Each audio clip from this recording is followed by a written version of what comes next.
Berjumpa kembali dengan saya, Siholan Siagian, dalam acara Dialog dari Hati ke Hati edisi spesial pandemi. Saat ini kita sudah kedatangan tamu, hadir di sebuah kelenteng di Taman Mini Indonesia Indah, Bapak Budi Santoso Tanowibowo, Ketua Umum Majelis Agama Konghucu Indonesia. Selamat berjumpa, Pak. Ya, terima kasih. Sehat, Pak Budi? Ya, sehat. Sehat ya. Kita Oke, harus Pak. jaga sehat. Kita harus tetap semangat juga Ya, begitu ya, ya. Pak ya. Pak Budi, ini Ya. kita memasuki new normal begitu ya. Ya. Sudah mulai berkegiatan, Pak? Ya, kita tetap berkegiatan, tapi yang terpenting adalah taat kepada protokol kesehatan, disiplin. Karena saya sering bicara sama teman-teman, kita itu seperti sepak bola. Gitu ya. Menit 1 sampai 89 disiplin, menyerang, bertahan disiplin, 1 menit lengah kebobolan. Kebobolan ya gitu. Jadi ya. di dalam menghadapi pandemi ini juga kita harus disiplin. Karena apa? Karena saya iseng-iseng melihat data. Ya. Kemarin itu angkanya 1.850 sekian, 53 kalau tidak salah. Angka 1 hari itu sama dengan angka 2 Maret sampai 2 April. Ya. Malah lebih besar. Ya, itu. 1 bulan lebih kalah dengan 1 hari. Itu kenapa menurut Pak Budi? Ya, Kurang lebih kenapa? karena orang salah menafsirkan Ya. kata new normal itu. New normal dianggap sesuatu yang normal seperti biasa. Ya, Padahal new normal itu keadaannya tetap pandemi, pandemi belum berakhir dan belum tahu kapan berakhir, bahkan belum sampai puncak, tapi kita tetap harus hidup, Ya. terutama yang menyangkut perut, menyangkut penghasilan, menyangkut ekonomi Tetap negara. harus disiplin dengan masker ya, Pak ya. Tapi dengan disiplin. Minimal begitu ya. Dan disiplin sekarang katanya jaga jarak aja nggak Ya, ya. cukup karena Nggak cukup. ada yang Ada faktor udara juga penerbangan ya. segala macam ya. Kita nggak tahu. Tapi yang penting adalah besarkan hati, hidup sehat, olahraga, disiplin. Ya. Kegiatan keagamaan di tempat ibadah ini sudah buka, Ya, Pak? kita boleh dikatakan belum seperti biasa, tapi kalau ada hari penting, kita ada acara streamline ya. Iya, iya. Kemudian Live atau streaming. ya streaming, kemudian juga ada dengan Zoom, dan kalaupun perlu sembahyang hadir secara fisik hanya di bawah 15 orang, jaga jarak, dan ritualnya lebih sederhana, lebih pendek. Lebih pendek begitu Iya. ya, tidak perlu berlama-lama juga Iya. begitu ya. Yang aksesoris kita hilangkan, Iya, iya. yang substansial Iya. aja. Pak Budi, selama situasi seperti ini, apa yang dilakukan oleh umat Konghucu dalam soal-soal gerakan kemanusiaan, Pak? Ya, saya selalu menekankan hakikat orang beriman, bersembahyang adalah di samping terkait dengan yang di atas, juga dengan yang di samping dan dengan alam. Jadi selama kebaktiannya terbatas, bahkan lebih banyak online, kita lebih fokus pada memantau lingkungan kita sendiri.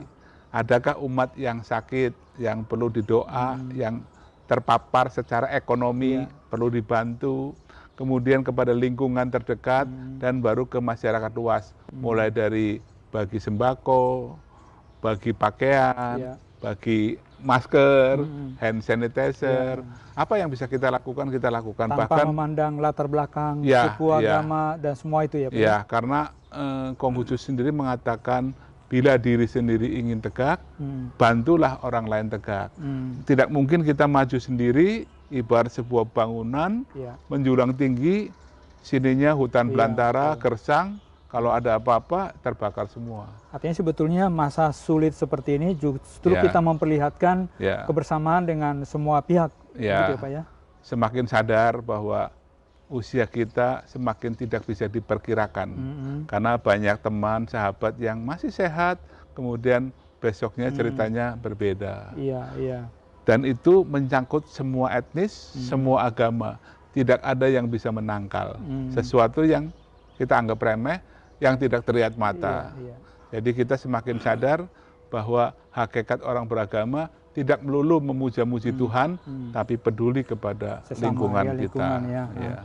Pak Budi melihat apakah dalam situasi pandemi ini kita mau new normal lah katakan gitu, sekat-sekat itu masih adakah mementingkan kelompok sendiri atau bagaimana Bapak lihat?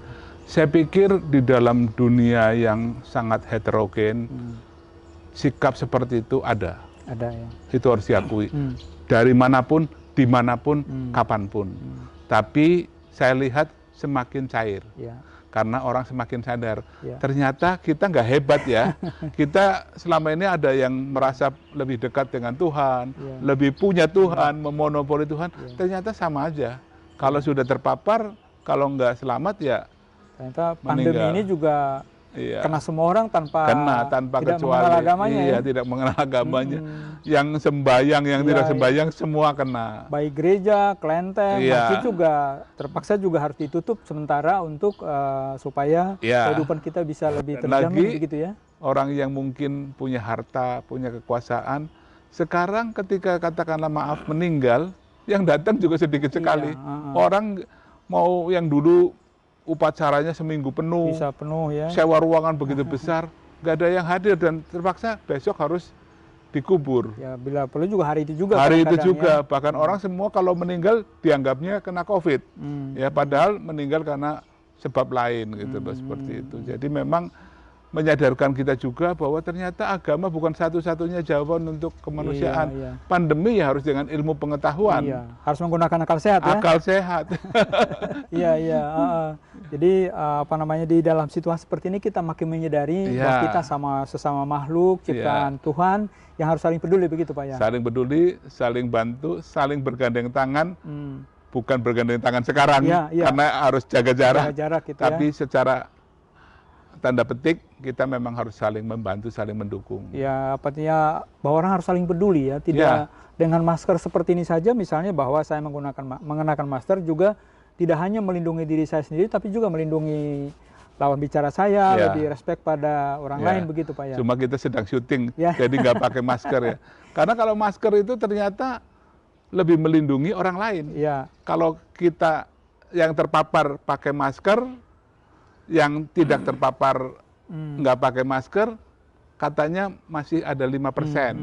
Tapi kalau dibalik, yang sehat pakai masker, yang terpapar tidak, malah penularannya Iya, 70%. iya, iya. Jadi sebenarnya dengan memakai masker, kita lebih peduli sama Pada orang lain Iya. ya. Nah, entah siapapun itu. Entah begitu. siapapun. Dan jangan lupa, kalau kita peduli sama orang, balasannya orang peduli sama keluarga Iya. kita juga.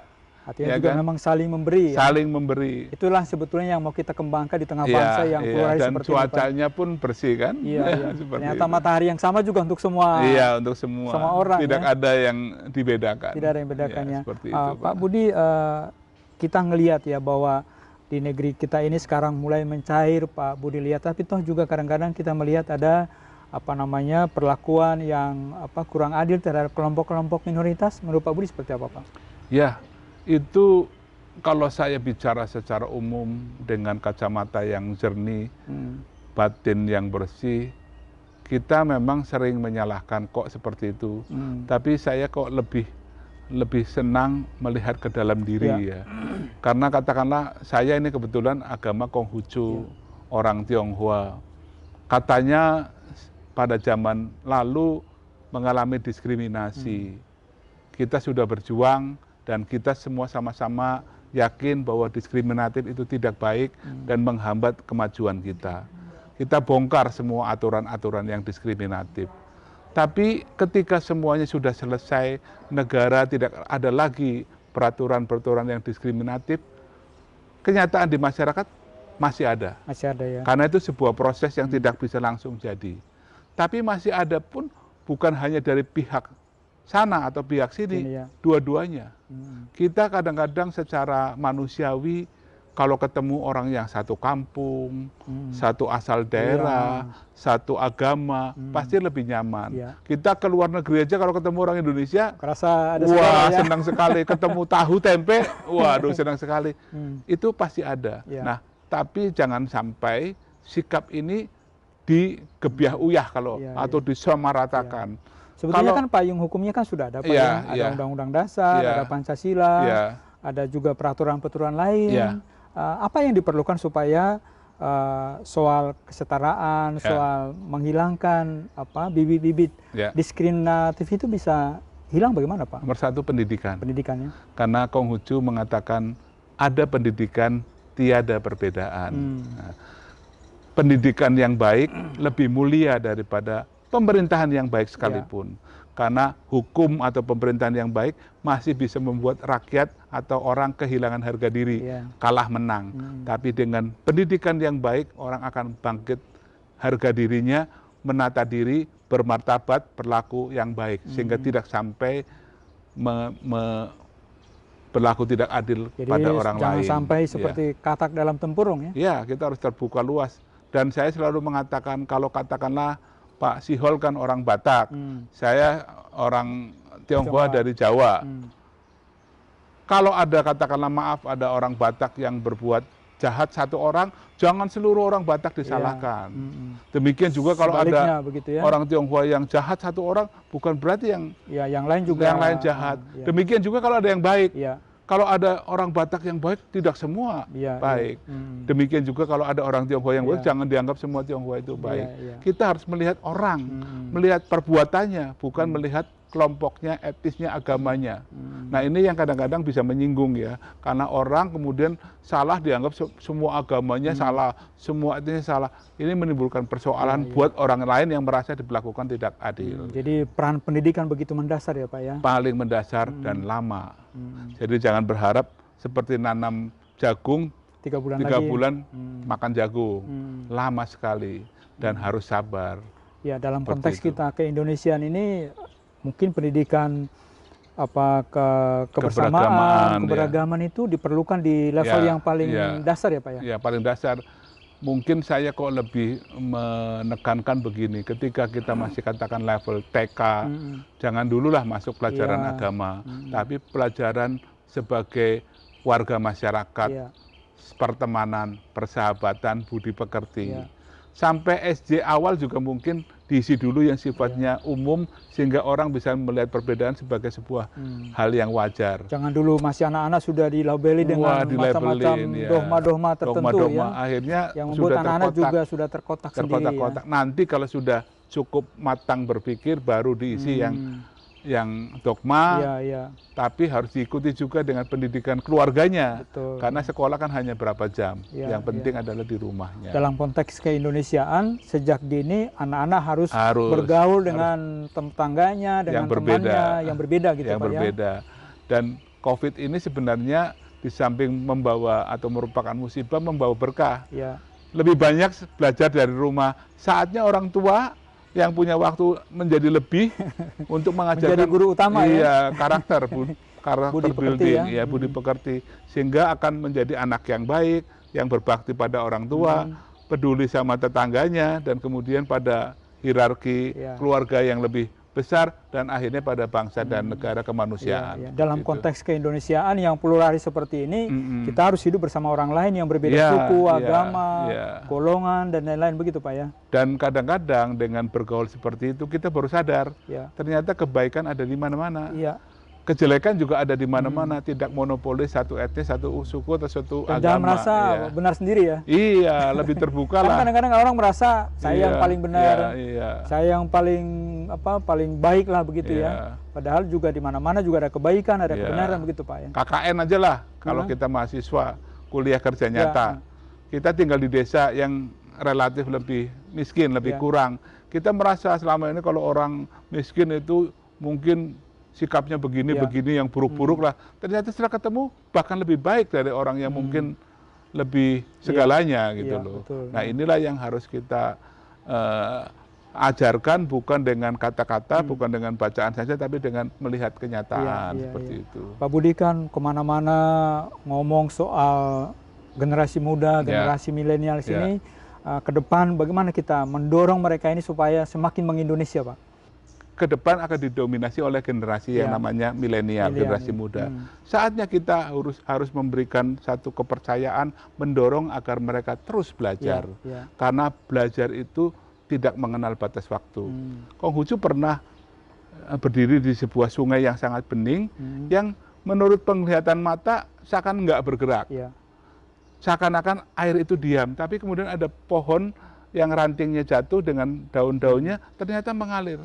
Beliau langsung bergumam, semuanya mengalir seperti ini. Siang malam 24 jam, dunia berubah, manusia juga harus berubah. Jika tidak berubah, kita akan digilas oleh perubahan itu sendiri. ya. Maka harus belajar dan selalu dipraktekkan. Dan itu berlaku untuk semua, terutama para milenial. Perkembangannya cepat. Dulu untuk mencapai tahapan dari manusia batu ke pertanian butuh puluhan abad. Pertanian ke industri puluhan ratusan tahun. Industri ke sini ke informasi sedikit. Nanti dengan teknologi yang 5G segala macam semakin pendek. Yang sekarang baru kita ngomong di tempat lain sudah basi. Jadi harus belajar. Kalau enggak, Indonesia hanya jadi bangsa yang konsumtif aja, menerima perubahan di dunia. Dan ketika dipakai hari ini, besok sudah kadaluarsa. Ke depan generasi milenial kita akan lebih berat daripada generasi kita ketika muda. Ini Pak Budi tadi menyinggung soal generasi milenials ini sekarang mereka teknologi komunikasi informasi begitu luar biasa. Pengguna internet kita itu sudah 160 sekian juta dan pengguna media sosial juga diiringi dengan itu. Nah ini Pak Budi bagaimana melihat peran media sosial juga dalam rangka pembentukan karakter orang-orang muda kita supaya tetap mengindonesia begitu Pak? Ya, media sosial ini kan lintas batas, tidak bisa dibatasi atau di-ban dengan mudah, karena apalagi teknologi kita ketinggalan ya. Pengaruh-pengaruh negatif itu pasti ada. Kita tidak perlu terlalu takut dalam arti membentengi diri, karena itu tidak mungkin dilakukan. Yang perlu adalah pendidikan sejak kecil, pendidikan ketika si anak itu belum punya akses karena umurnya terhadap teknologi. Dia harus paham dulu mana yang patut dan tidak patut, mana yang layak dan tidak layak, mana yang susila dan tidak susila, mana yang benar dan tidak benar. Karena memang di media sosial banyak konten-konten yang beragam, dari hal yang baik sampai yang paling buruk sekalipun ya. Dan orang tua harus bisa menjadi sahabat, yang harus bisa menjadi tempat untuk ditanya dan harus bisa menjawab dengan tidak ditutup-tutupi. Karena anak sekarang kita tutup, dia akan dapat dari informasi yang lain. Mudah bisa didapat juga gitu. Para tokoh agama juga jangan hanya bicara soal di atas, hanya memuja-muja Tuhan, tapi harus bicara soal kehidupan nyata. Dan harus bicara dalam konteks yang memang menjadi dunia mereka, bukan dunia kita lagi. Kita rasanya saya sebagai salah satu pimpinan pimpinan lembaga agama sering prihatin ketika kita sendiri hanya bicara sesuatu yang sebenarnya sudah terlalu diulang-ulang, terlalu tidak ada gunanya. Bahwa Tuhan itu penting, kita semua sadar, tapi sudahlah, kita jangan terlalu ke atas, kita bicara soal manusia, dan manusia itu ke keluarga, karena basis dari sebuah negara yang baik adalah keluarga yang baik. Kalau keluarga kuat juga bangsa kuat ya. Keluarga adalah tiang negara. Tinggal meling kan, ini semua keluarga hidupnya baik, sejahtera, susila, ada saling percaya. Kalau tidak ada saling percaya, sekarang sudah sangat miskin kepercayaan. Kita lagi nyetir mobil, tahu-tahu ada orang tertabrak. Mungkin nggak kelihatan darahnya, tergeletak. Kita takut menolong karena takut nanti itu jebakan segala macam. Jadi rasa takutnya itu lebih besar dari rasa kemanusiaan kita untuk menolong. Padahal kalau kita tolong mungkin masih selamat. Tapi karena dengar isu bahwa selama ini ada modus kalau orang pura-pura kecelakaan, kalau ditolong kemudian ditodong. Malah nah itulah yang menurut saya perlu dibangun adalah bagaimana kita membangun trust, membangun kepercayaan antar kita. Sesama warga. Indonesia jujur saja Pak Syihol, sangat kuat dan sangat baik dan sangat kaya raya. Saya selalu mengatakan dalam bahasa puitis, ketika Tuhan mencipta Indonesia, Tuhan sedang jatuh cinta. Sehingga semua rasa cintanya ditumpahkan untuk Indonesia. Orangnya begitu baik, mau menolong, gotong royong, alamnya katanya tambang ini habis, ternyata ketemu yang lain ketemu yang lebih bermanfaat, dan banyak kesempatan. Orang khawatir gejolak akan menimbulkan, kadang-kadang ngamuk, tapi masih relatif lebih baik dari negara lain. Tapi kenapa kok kemajuan kita belum secepat yang diharapkan ya. Secepat yang diharapkan, belum sebesar potensinya. Iya, iya. Ya, Masih ada orang yang ingin mementingkan kepentingan sendiri, Iya. kelompok sendiri. bukan masih ada, banyak. Banyak ya? Banyak, dari atas sampai bawah semuanya. Nah, inilah yang harus disadarkan dan itulah yang harus menjadi kewajiban fokus dari pimpinan agama terutama. Ya. Apa yang menurut Pak Budi yang perlu dilakukan oleh para tokoh agama ini? Karena kalau kita lihat tokoh agama adalah salah satu yang dipercaya oleh masyarakat kita. Keluar dari penjara belenggu kitab sucinya, ajarannya secara letterlock. Harus melihat ke jendela luar, melihat perkembangan sosial, ilmu teknologi, mungkin politik, dan tentu perkembangan media sosial. Sehingga ketika bicara nyambung dengan keadaan masyarakat. Nggak usah lagi bicara masa lalu. Sekali-sekali boleh sebagai pemahaman. Toh sekarang bisa lihat di Google. Sejarah agama-agama kebaca semua. Jadi harus lebih bagaimana mungkin lebih banyak bukan hanya monolog, khotbah, tapi dialogis. Ya. Harusnya memang para tokoh agama menjadi perekat ya Pak ya. Iya, perekat. Kalau perlu dengan katakanlah sekarang khotbah online, sebelum khotbah temanya pun harus berdasarkan masukan paling banyak dari masyarakat apa. Itu yang dijawab. Bukan dia apalnya itu bicara itu terus gitu loh. Ini makanya wawasan dari si tokoh agama ini sendiri lebih ditingkatkan. Tentu saja ada ajaran agama memang harus memperkuat juga ke dalam, tapi juga memperkuat keluar begitu Pak ya. Iya, menjadi rangka berpikirnya, kerangka berpikirnya oke, sebagai penegasan pentingnya itu oke. Tapi juga Konghucu mengatakan ini. Kalau kitab suci dipercaya begitu saja tanpa perlu digugat, dipelajari, nggak ada gunanya katanya. Kalau orang yang hafal mati ayat-ayat di dalam kitab suci, tapi dalam perbuatannya berbeda semua, nggak ada gunanya.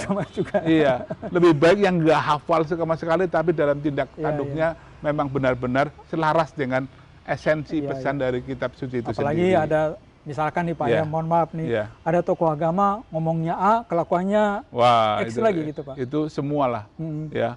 Tokoh yang lain juga nggak boleh, apalagi tokoh agama, karena katanya tanggung jawabnya kan dunia akhirat ya. Akhirat itu ya. Peran besar para tokoh agama memang di Indonesia sangat kelihatan ya. Sangat kelihatan, bisa positif, bisa negatif.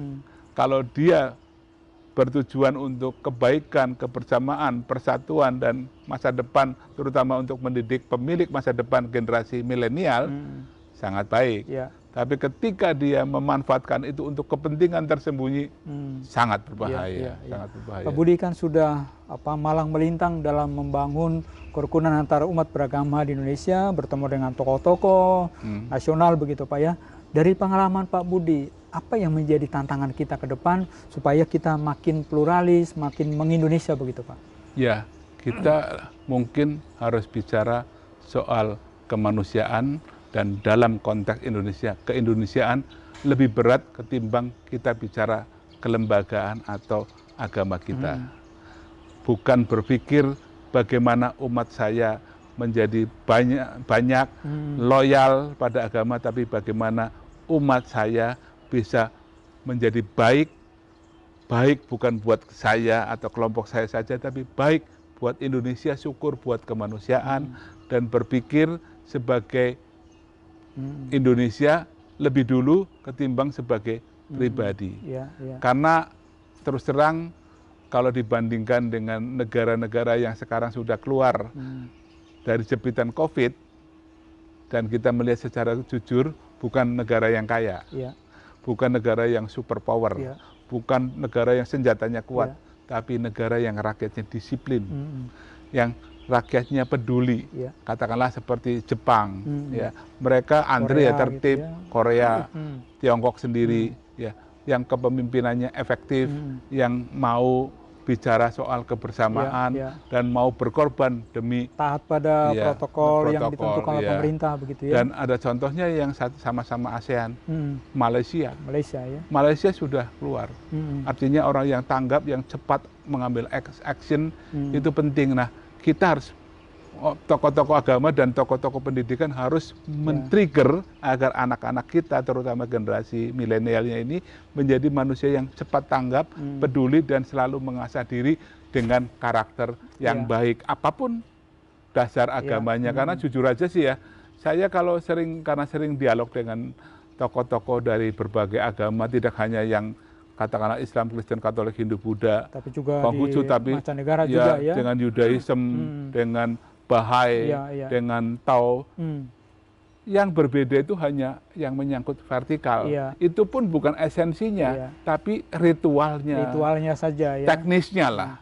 Tapi yang horizontal, soal manusia, saling menyayangi. Iya, itu sebetulnya sama ya. Yang dengan alam, diametral, juga sama. Covid ini membuktikan bahwa kita sama semua. Ya? Dan kalau kita membuka kitab, sama gitu loh. Jadi yang penting sekarang, jangan karena yang kecil ini menghilangkan yang besar. Seperti sekolah. Soalnya 100, salah satu salahnya yang diributin terus. Padahal ada 99. Iya, itu yang harus dilakukan. Jadi tokoh agama harus lebih banyak memahami bahwa ya seperti simbol di dalam I Ching, bulatan ada yang banyak hitamnya tapi ada putihnya. Ada yang banyak putihnya tapi ada hitamnya. Artinya tidak ada orang yang semuanya jahat dan semuanya baik. Juga. Yang jahat pun, penjahat pun ketika melihat anak bayi tergeletak, bayinya lucu, pasti menolong. Bahkan kita bisa lihat kan harimau, kemarin saya lihat video, harimau lapar makan induk kera. Begitu lagi mau makan, sudah dibunuh, lihat bayi kera, ditolong itu. Ditolong.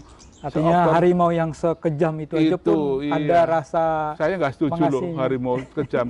Harimau membunuh kalau lagi lapar. Lagi lapar ya. Saya pernah lihat ular di Surabaya di dalam kotak segede paha saya nih. Di atasnya kelinci. Lalu lalang nggak diapa-apain karena dia sudah kenyang. Jadi mereka membunuh makan karena terganggu lapar. juga, Karena terganggu atau lapar. Tapi kalau kita kan sudah dapat rezeki sekian, masih kurang, kalau perlu punya temannya. Bahkan kadang-kadang kita menjadi serigala juga bagi sesama ya. Iya, pernah ada cerita. Konghucu bersama muridnya ke sebuah hutan, melihat sebuah kuburan baru dan melihat seorang ibu sedang menangis. Ditanya, ini kuburan siapa?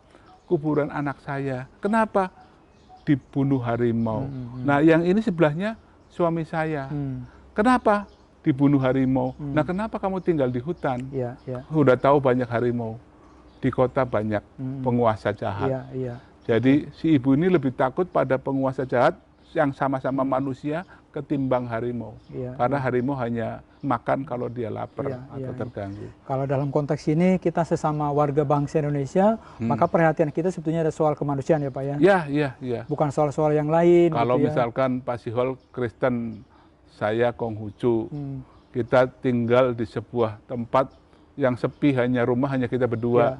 Kalau Bapak sakit kan pasti saya yang nolong. Saya sakit juga pasti Bapak yang nolong. Nggak lihat, wah itu Kristen, itu Konghucu kan enggak gitu loh. Nah itulah yang harus itu kedepankan ke depan, persoalan kemanusiaan, kebersamaan, gotong royong begitu Pak ya. Jadi mulai sekarang karena COVID, mari agama-agama membedah kebersamaan, kemanusiaan dan ilmu pengetahuan. Betul. Jangan seperti ini. Saya pernah belajar manusia menurut agama berasal dari ini. Menurut biologi, genetika dari ini. Kemudian seakan-akan yang ini dinegasikan, dianggap salah. Harusnya kan enggak, harus dikaji. Sehingga ada titik ruang untuk berkreasi. Konghucu pernah mengatakan, kita diajari guru satu titik. Tugas kita untuk mengembangkan jadi 2 titik. Sehingga titik itu jadi garis. Dikembangkan lagi jadi 3 titik, jadi segitiga, bidang. Titik satu lagi jadi ruang, piramid. Ruang terkecil kan 4 sudut. Kalau perlu sekarang 5, 6, 5G, 6G, 7G tidak terbatas. Seperti itulah harusnya agama-agama memberi ruang. Cuma fokus pada hakikat agama, mendidik budi pekerti. Atas dasar nilai-nilai ketuhanan. Kemanusiaan, dan di situ memang 2 itu ya, ke sebelah kiri kanan, dan juga kita menyembah pada yang di atas sana begitu Pak ya. Saya selalu lebih senang pakai sumbu XIZ. Ke atas Satya, kepada Tuhan. Ke bawah harus berterima kasih pada ibu bumi yang menghidupi pada lingkungan. Ke belakang ingat leluhur, kita berasal itu dari siapa, jaga nama baik orang tua, kakek nenek dan seterusnya. Ke depan menyiapkan generasi muda untuk hidup lebih baik. Ke kiri belajar terus ilmu pengetahuan ke kanan, membangun relasi dengan sesama ya. dengan sesama, dan di tengah-tengah jadi teladan buat lingkungannya. Itu seperti itu. Baik Pak Budi, terima kasih banyak Sama-sama, atas percakapan kita pada kesempatan kali ini. Demikian bincang-bincang kita para pemirsa Hidup TV dimanapun Anda berada. Mudah-mudahan perbincangan kita pada kesempatan hari ini membawa inspirasi, membawa pencerahan bagi Anda semua. Sampai jumpa di episode berikutnya.